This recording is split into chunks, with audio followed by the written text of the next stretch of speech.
Have you ever tried scaling your business only to find yourself working harder, making less money, and it caused you to shrink yourself back down to the original size? Hi, Kurt from Builders Coach. Maybe you've been in a situation where you had an opportunity to scale, but the fear and anxiety of growing, of doing more work and making the same or less money stopped you from doing so. I want to talk about the very little known process for ensuring that you hold margin first and then you scale and you see your net profit literally explode. So here's the biggest mistake I see guys make.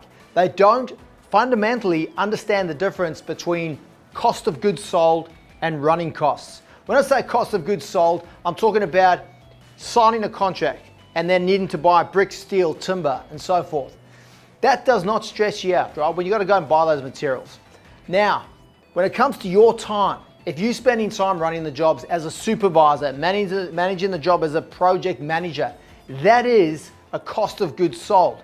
What you need to do is cost yourself in correctly. I find 40% of guys don't do this. They don't actually cost themselves in and they take the money for their time from their profit. You need to be costing these in accurately so that you can eventually replace yourself in that role.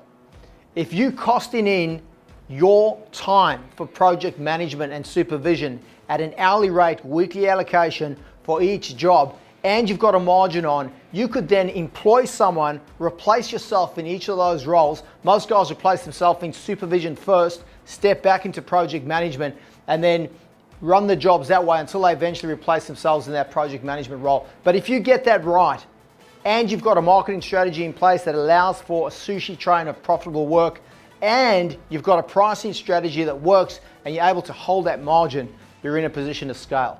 And as you scale, you'll see your net profit explode. This is how we got 12 to 15 guys to net $1 million a year before tax, turning over less than 10 mil. If you'd like to learn the process for getting your business to hum along at $1 million net profit, join our private closed community of builders by clicking the link in the first comment below.